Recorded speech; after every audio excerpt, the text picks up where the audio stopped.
السلام علیکم ناظرین، میں ہوں حافظ جواد احمد اور آج کسی وجہ سے میں آپ کے سامنے حاضر ہوا ہوں۔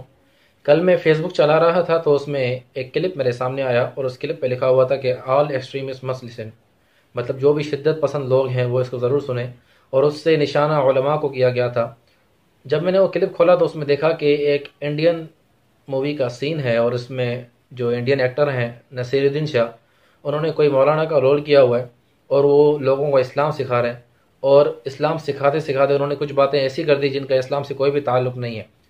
جیسے انہوں نے سب سے پہلے یہ بات کہی کہ ان وکیل نے ان سے پوچھا کہ کیا نان مسلم سے نکاح جائز ہے، تو انہوں نے جواب دیا کہ اہل کتاب سے نکاح جائز تو ہے لیکن پسندیدہ نہیں ہے۔ یہ فرمائیے کہ شرعی نقطہ نظر سے کیا ایک مسلمان لڑکی کا غیر مذہب میں نکاح جائز ہے؟ اہل کتاب میں جائز تو ہے، لیکن ایسا نہ ہو تو بہتر ہے۔ وضاحت فرمائیے گا۔ ناپسندیدہ ہے خدا کی نظر میں۔ سب سے پہلے میں آپ کو یہ سمجھا دوں کہ اہل کتاب کسے کہتے ہیں۔ اہل کتاب وہ ہیں جو اللہ کی کتاب کو مانتے ہیں، اگرچہ وہ قرآن کریم کو نہیں مانتے، لیکن تورات، زبور یا انجیل میں سے کسی کتاب کو مانتے ہیں تو اس کو اہل کتاب کہتے ہیں۔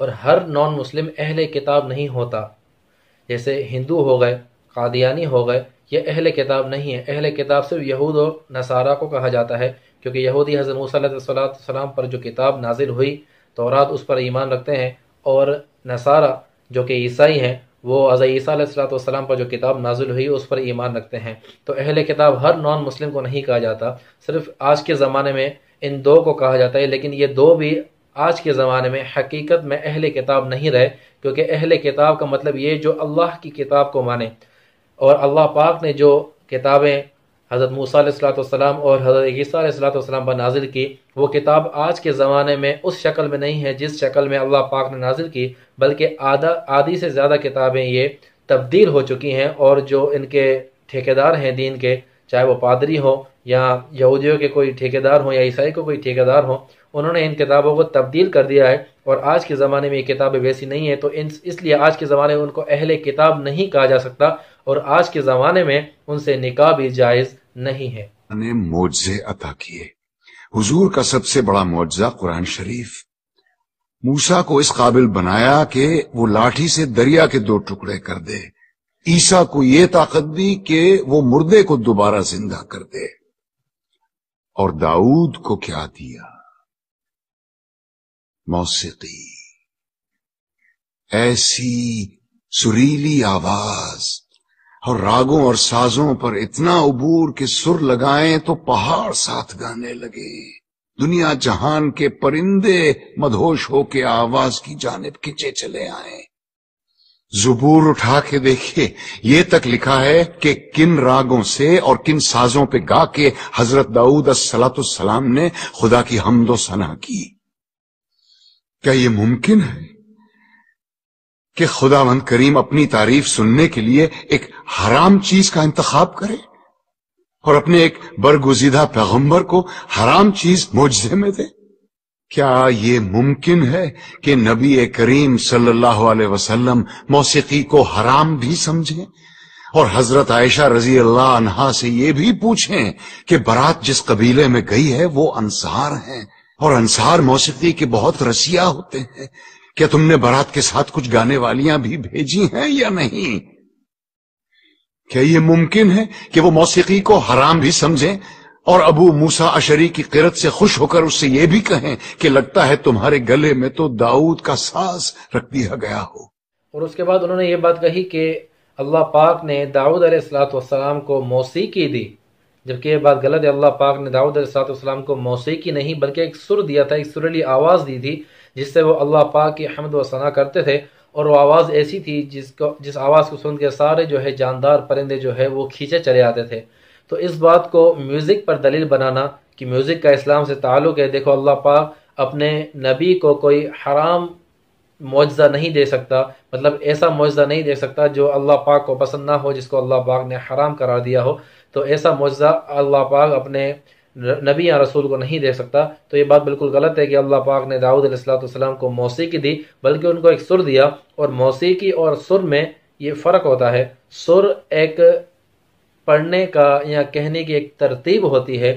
جسے قرآن پاک ہم کوئی پڑھتا ہے تو ہم کہتے ہیں اس کی آواز سریلی ہے، تو اس کا مطلب یہ نہیں کہ وہ قرآن پاک کے ساتھ جو ہے میوزک بجا رہا ہے. یا ہم کہتے ہیں کہ فلاں نعت خواں جیسے جنید جمشید رحمۃ اللہ علیہ کی جو نعتیں ہیں وہ سریلی ہیں، اس کا مطلب یہ نہیں کہ وہ نعتوں میں جو ہے پیچھے سے میوزک بجاتے ہیں یا ان کے نعتوں میں میوزک استعمال کیا جاتا ہے.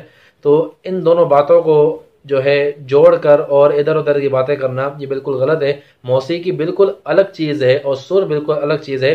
اللہ پاک نے داؤد علیہ السلام کو سر عطا کیا تھا، موسیقی عطا نہیں کی تھی. اس کے بعد نصر الدین شاہ نے یہ بات کہی کہ نبی اکرم صلی اللہ علیہ وسلم نے سیدہ عائشہ رضی اللہ تعالی عنہ کو حکم دیا کہ انصار جو ہے وہ موسیقی کے ان کا شوق ہوتا ہے موسیقی سننے کا، تو کیا تم نے کوئی ایسی گانے والی نہیں بھیجی بارات کے ساتھ کہ وہ جا کر وہاں پر ان کو موسیقی سنائے؟ پہلی بات کہ بارات کا اسلام سے کوئی بھی تعلق نہیں ہے، اور یہ ایک من گھڑت بات ہے جو انہوں نے اسلام کے ساتھ جوڑی ہے کہ بارات کے ساتھ کسی موسیقی کو بجانے والی کو یا کوئی گانے والی کو بیچنا. اور اس سے پیچھے انہوں نے جب یہ بات کہی کہ عورت کے اجازت کے بغیر اس کا نکاح نہیں کرایا سکتا، تو اس میں انہوں نے کتابوں کے نام رٹے ہوئے تھے اور صفحہ نمبر رٹے ہوئے تھے، باب رٹے ہوئے تھے، والیوم رٹے ہوئے تھے. لیکن جب انہوں نے یہ بات کی سیدہ عائشہ رضی اللہ تعالیٰ عنہ کی، تو انہوں نے کوئی بھی دلیل نہیں دی، اور شاید ایسی کوئی بات ہے ہی نہیں، اس لیے انہوں نے کوئی دلیل نہیں دی. اگر ہے تو میں چیلنج کرتا ہوں کہ وہ اس بات کو پیش کریں کہ وہ یہ باتیں کہاں لکھی ہوئی ہیں. اس کے بعد انہوں نے یہ بات کہی کہ اگر موسیقی حرام ہوتی تو نبی اکرم صلی اللہ علیہ وسلم حضرت ابو موسیٰ رضی اللہ تعالیٰ عنہ کو حکم نہیں کرتے قرآن پڑھنے کے لیے. ان کو یہ بات نہیں کہتے کہ اللہ پاک نے تمہیں داؤد والا ساز دیا ہے.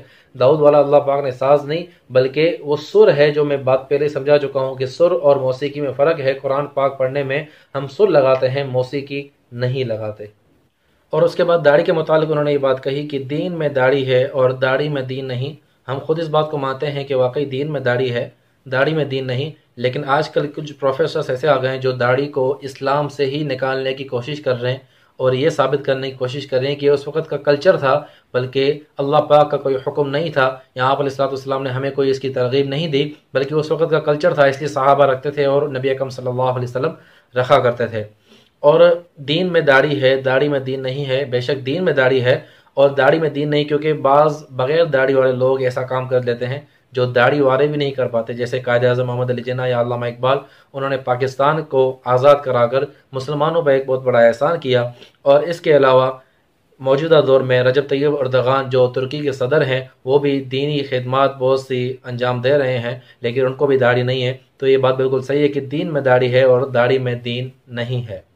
لیکن مسئلہ یہ نہیں ہے، مسئلہ یہ ہے کہ ہم مسلمان ایرے گیرے کی باتوں کو زیادہ امپورٹنس دیتے ہیں، لیکن جو اس فیلڈ کا ماہر ہے اس کی باتوں کو ہم چھوڑ دیتے ہیں. اس کی مثال میں یوں دوں گا کہ آج کل لوگ یہ بات کہتے ہیں کہ علماء جو ہے سارے 2 نمبر ہو چکے ہیں، اس لیے جو ہے ہم علماء کی بات نہیں سنیں گے. ان سے ایک سوال ہے کہ آج کے دور میں تو ڈاکٹر بھی سارے 2 نمبر ہو گئے ہیں. میڈیکل سے ان کی جو میڈیکل جو ہیں ان سے ان کی اپنی سیٹنگ ہوتی ہے اور اس میڈیکل کا ہی دوائیں لکھ دیتے ہیں. میں بہت سارے ڈاکٹرز کو ایسے جانتا ہوں اور اکثر ڈاکٹرز ایسے ہو گئے. لیکن کیا اب کسی کو کوئی تکلیف ہوگی، گردے میں تکلیف ہوگی یا کسی کو کینسر ہو جائے گا تو وہ کیا انجینئر یا کسی پروفیسر کے پاس علاج کرانے جائے گا؟ نہیں، ایسا نہیں ہے. وہ جائے گا پھر بھی ڈاکٹر کے پاس، کیونکہ اس کو پتا ہے کہ علاج ڈاکٹر کو ہی پتا ہے. تو اسی وجہ سے جو ہے ہمیں ہر مسئلہ علماء سے ہی پوچھنا چاہیے، کیونکہ انبیاء کے جو وارث ہیں وہ علماء ہیں. نبی اکرم صلی اللہ علیہ وسلم نے انبیاء کا وارث علماء کو کہا، نہ کہ کسی پروفیسر یا کسی ایکٹر یا کسی انجینئر کو. نبی اکرم صلی اللہ علیہ وسلم نے انبیاء کا وارث نہیں کہا بلکہ علماء کو کہا. جس عالم پر آپ کو بھروسہ ہے آپ اس عالم سے مسئلہ پوچھیں، لیکن اللہ کا واسطہ ہے کہ مسئلہ صرف عالم سے اور صرف جو ہے دین کے علم رکھنے والے سے پوچھے. کسی ایکٹر، کسی پروفیسر یا کسی انجینئر کی رائے کو معتبر سمجھنا بند کریں. اور یہ لبرل لوگوں کے کام ہے کہ وہ علماء کو پیچھے کرنے کے چکر میں ایسے لوگوں کو لے آتے ہیں. ہم دیکھیں ایسی جو ہے یہ کلپ ہے، یہ فیس بک پہ اتنا پھیلا ہے کہ ہر کوئی شیئر کر رہا ہے اور علماء کو چیلنج کر رہا ہے. اب ہماری ذہنیت دیکھیں کہ ہم ایک ایکٹر کی بات کو لے کر جو ہے دین میں معتبر سمجھ رہے ہیں، بلکہ جو علماء اتنے سالوں سے چلا رہے ہیں کہ میوزک حرام ہے، میوزک حرام ہے، ان کی باتوں کو جو ہے ہم نے پیچھے کر دیا، اور کسی ایکٹر نے کسی کلپ میں، حالانکہ یہ ڈائلاگ بھی اس کا نہیں ہے، ڈائلاگ بھی لکھ کے دینے والا کوئی اور ہے، لیکن اس کلپ کو ہم نے اتنا اس کو بڑا کر دیا کہ ہم نے علماء کو ہی پیچھے کر دیا۔ تو یہ کام ہمارے مسلمانوں کے نہیں ہے، یہ کام لبرلوں کے کام ہے، کہ جو دین کو مذاق بنا کر بیٹھے ہیں، ان کا تعلق خود تو دین سے ہے ہی نہیں، لیکن جو مسلمان جو دین کو سمجھتے ہیں، قرآن کو سمجھتے ہیں، ان کو گمراہ کرنے کے چکر میں لگے ہوئے ہیں۔ تو میری سب دوستوں سے گزارش یہ ہے کہ دین کے کسی مسئلے میں بھی علماء کی رائے کو معتبر سمجھیں، نہ کہ کسی لبرل، نہ کہ کسی ایکٹر، نہ کہ کسی پروفیسر یا انجینئر کی رائے کو۔ السلام علیکم ورحمۃ اللہ۔